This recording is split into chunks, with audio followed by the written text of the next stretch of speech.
Surprise, motherfucker, here we go. It's Johnny Blumpkin with a brand new show. No guessing games or other contests, but the songs and skits and lots of content. The Reverend is here to stimulate your brain with an all-out comedy cavalcade. Some of it's brand new, some is older clips, but we guarantee that you'll think it's the shit. Just park your ear, kick back and relax for some entertainment via audio track. So without any further ado, Johnny Blumpkin Presents is here for you.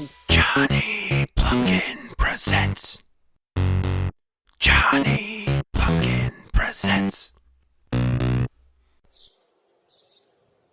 Fuzzy Wuzzy was a bear. Fuzzy Wuzzy had no hair, 'cause Fuzzy Wuzzy had alopecia, and he was very sensitive about it, and when people would mock him for not having a full coat like all the other bears, he would chew off their faces and then leave their bodies to rot in the sun. The end.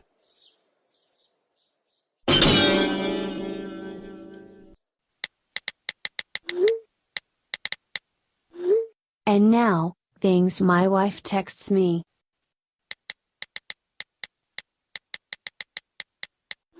What have you been saying in front of the kids? Because your son just asked me why you like my boobies so much.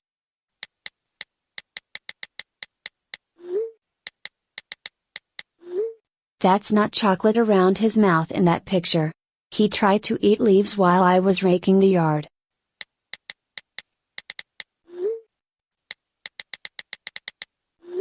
We found some cattails by the dock and she won't stop calling them wild dogs.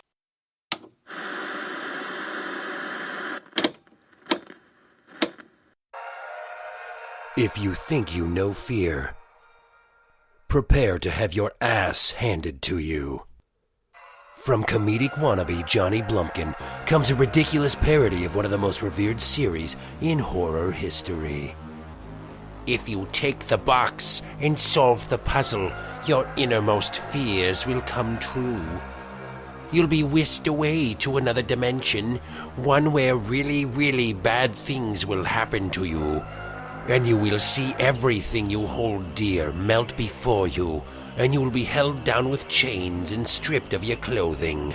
And I will take this finger, this icy cold digit that I have held in a snow cone for the last 10 minutes. It is roughly 28 degrees, and I will insert it into your rectum. Without lubrication. And to further your suffering, I haven't clipped my fingernails. You'll most likely end up with an anal fissure. And as one last measure of torture, I was just upstairs chopping onions to make pico de gallo, and I didn't wash my hands afterwards, so it will probably burn when it's up there. You're going to experience the worst sensations you've ever dreamed of, all at once, merely for our entertainment because we, the Cenobites, love to watch people scream and writhe. Because pain is pleasure, which is why we do butt stuff to you. Heck razor, bum lines. They'll tear your whole apart. Hey y'all, it's your boy, Three-Fingered Willie, and I'm here to let you know that I's moving up in the world. Guess what? I'm no longer slanging homemade fireworks. I'm also no longer making my homemade candy confections. What I've done is I've pooled my profits from my other various business endeavors, and I've purchased a plot of land on the outskirts of La Crosse, Wisconsin. That's right, and I want to let you know that I planted some corn seeds and grew a whole field of that shit. And then I just took a tractor and I drove all around it and I mowed a bunch of it down. And then in the process, I hit a few deer carcasses and they're sprayed all over the place, so it's like a creepy bloody effect. And I've got some statues and some scarecrows and maybe some black cats running around and some shit like that. I don't know. It depends upon if the Humane Society is going to let me buy any more animals this month. I also keep it poorly lit because it's run by a single generator, so it's darker than Ed Gein's basement. It's so spooky, you'll poop your pants. I won't be selling any food or beverage products because, well, frankly, there's farms nearby, so it stinks to high heaven with the scent of manure. There'll be trick-or-treating if you bring your own candy, and also you can just wander around aimlessly for hours with your family and friends being scared out of your wits. That's Three-Fingered Willie's Fried-tastic Halloween Cone Maze, out on the outskirts of La Crosse, Wisconsin. I can't give you an exact address because the firefighter placard that they put at the end of the driveway, well, it fell down as I was driving around drunk with my tractor trying to make the maze. So just take Highway 33 out to County Road F and then head north for a while and you'll see Sunset Stables and it's somewhere just beyond that. And then you keep your eyes peeled for my old Winnebago that I used to sling fireworks out of. And then you park right by that and then you walk up a driveway and there you are, bing bang boom. That's Three Fingered Willie's Fritastic Halloween Cone Maze. See you there.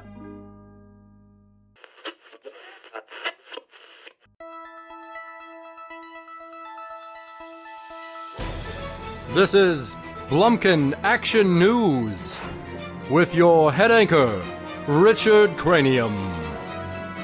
All right, let's do this. Here we go. Welcome to Blumpkin Action News. I am Richard Cranium. In our top story, hurricane season continues to ravage Florida and much of the Gulf Coast. Old folks are getting flooded out of their rest homes, and trailers are blown away, and there's alligators eating puppies, and a shark was swimming in the fucking streets. It is absolute goddamn biblical level madness down there.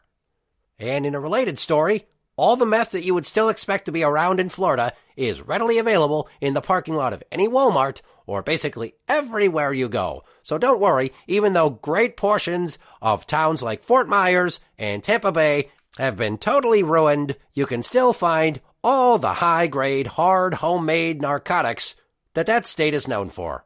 And probably, if you look hard enough, some old ladies that are looking to get dicked. Moving on. It's almost time to trick-or-treat for the kids, but parents will be loathing this Halloween season more than usual due to record inflation. Costume prices are up $5 to $10 per outfit, and candy prices have risen 14%. That is the highest increase since 1999, a year that most kids that are going to be out now weren't even fucking born. So just to go out looking slutty at bars and house parties, 20-something women will have to shell out more moolah to land themselves unwanted attention and undue validation from guys. Kids across America will see that the size of candy bars has shrunk, which means you'll have to eat more to get your fix. And the cost has jumped so much that people aren't going to be tossing out sweets at your fat asses just like they used to. No. Unless your mom's OnlyFans account is a booming endeavor, this is set to be a sad and somber Samhain for the little ones. Switching gears now, a troubling story out of Hollywood as beloved 80s TV icon Elf was recently rushed to the hospital after mistakenly ingesting a near-lethal dosage of high-potency edibles. It seems that since family patriarch Willie Tanner died, his son Brian, who still lives at home with his mother, has been self-medicating to deal with his grief. Reportedly, the furry space creep ran out of neighborhood cats to eat and found what he thought were regular Haribo gummy bears in a bedroom nightstand drawer. Apparently, okay with the type of intense diarrhea that brand is known for, he ate them all and then began to speak in tongues and vomit profusely. He was rushed via ambulance to an FBI medical building where he will probably be dissected and then tossed in a dumpster. When reached for comment, he simply replied, "No problem."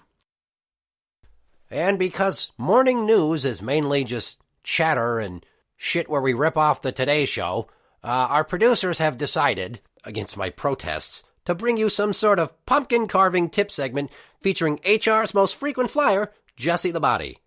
I really wish I didn't have to ask this, but Jesse, what do you have for us? Chlamydia, I think. Oh, the segment, yeah. Okay, so it's gonna be Halloween, and one big thing that people do is they carve jack-o'-lanterns out of pumpkins, and I just wanted to give you some tips and ideas about how to do that.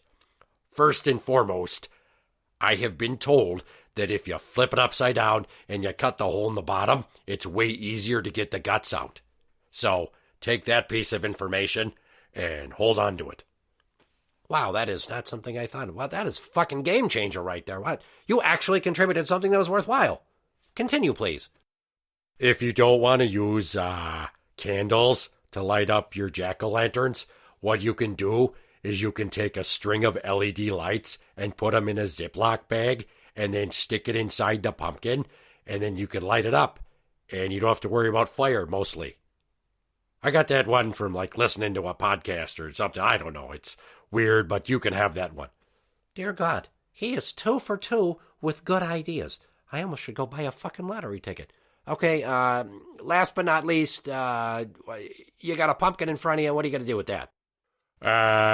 Well, this year I was going to do a spooky black cat design, And then I'm like, nah, it's too intricate, it's too hard. Then I thought about just doing like, I don't know, a bat. But I'm like, nah, this is me. People expect a little something, something, on the dirty side. So what I did was I took my wing, I got it all the way erect, and then I put it on a pumpkin, and I traced my genitals. And then I cut it out, slowly, layer by layer, giving it somewhat of a shaded lifelike effect, and then I took a Sharpie and I drew some veins. Dear sweet God, you need help, you sick son of a bitch. Anything else? Yeah, normally I do weather, so the leaves are falling, and you should rake them up, 'cause otherwise they'll just rot all winter, and you might get like mold on your grass, I've been told by a guy I know that mows the lawn at the high school football field. Well, that has nothing to do with weather. That's actually like yard care, but whatever. I will take it just so I can be done dealing with you. Okay, bye. And now to wrap things up, sports with that surly fucking pirate douche guy, Brownbeard, or whatever the hell, I don't know. Hey, you don't talk to me like that. I'm the sports guy. I bring it home so that you can go home and be with your collection of hamsters and whatever it is that you party with while you sit there eating Toblerones watching The Notebook on DVD. Ha ha ha ha, go fuck yourself. Rude. Okay, so sports, yeah, ready, go. It's October, which means that baseball should be long over, but unfortunately, the World Series has just started. And I'd like to report that I have no fucking idea what's going on. Apparently, it's the Houston Astros again, and the Philadelphia Phillies, I think. I don't watch baseball. I find it boring as hell. I'd much rather sit down and spend an entire afternoon cranking one out, watching women's pro beach volleyball, because they got the tiny little outfits and their sand on their sweaty cracks, and oh my God, I love it so much. But yeah, baseball, America's pastime, Astros, Phillies, who gives a fuck? Moving on. The NBA and the NHL kicked off their seasons in the last week and a half or so, but I don't pay attention to that because there's no ladies in scantily clad outfits at those places anymore, because they won't let you have cheerleaders, and hockey's cold, so they really won't let you have cheerleaders. Unless you get your jollies off of watching, like, teenage girls skate around on a rink with a shovel, making the ice nice. I don't, because I'm not a hebephile, but if you do, Richard, well, that's your thing. That is not funny. That is offensive. I cannot believe you said that shit to me. I can, because I'm a pirate. Hello, bad guy. And that's my sports report. Thank you. Well, that will do it for Blumpkin Action News. I am Richard Cranium, and I am going to go home and eat 2 full bottles of sleeping pills.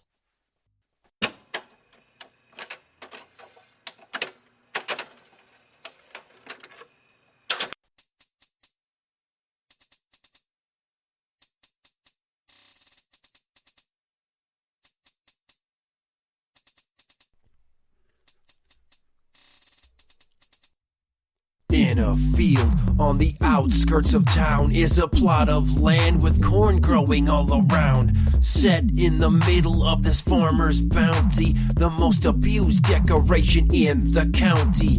Old flannel shirt and blue jean overalls, cowboy hat and silver button eyeballs. No nose or mouth on the burlap sack of his face, just a sad half-empty unfinished space. Twine-bound dusty straw makes up his limbs, looking like a coat rack because he's so slim. The man who put him here is long dead and gone, but the task of keeping watch over the crops lives on. Teens come out here to party and drink, leaving trash behind because they don't think that the scarecrow matters.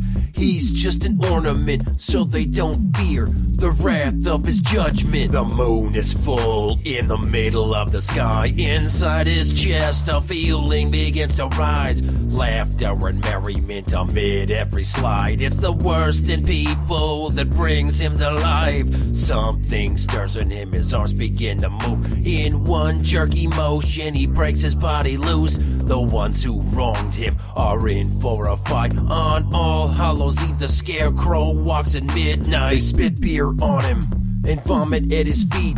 Take selfies with him and yell trick or treat. He's seen so many years worth of excess and waste. No longer can he stand to witness the disgrace. The apathy towards his existence beckons him, so he'll bring all of them pain like they've never known. An old sickle at the base of the pole where he'd hung now rests in his hand, ready to be swung.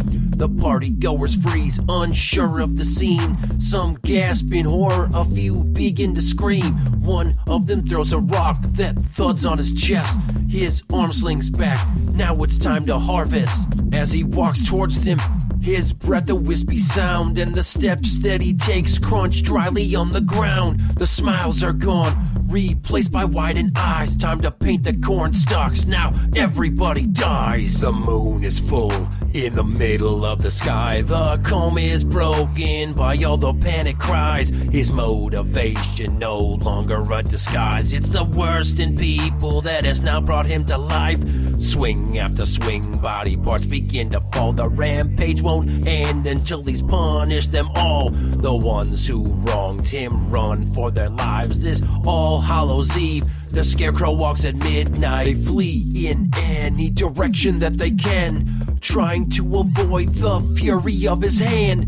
Letterman jackets and high-top shoes, now covered in various crimson hues. His once slow gait now becomes lively strides, rapidly committing multiple homicides. Scurrying for safety like they were mice, he takes down each one with a single slice.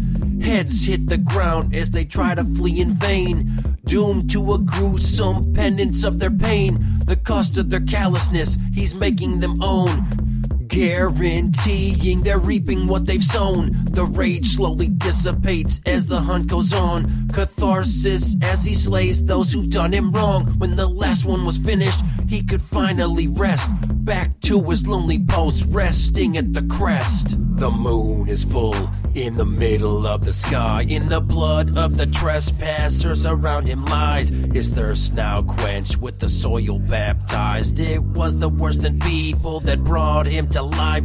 Amid the cold night air, he slowly starts to fall. The massacre could end now that he has purged them all. The ones who dismissed him paid with their lives. On All Hallows Eve, the Scarecrow walked at midnight.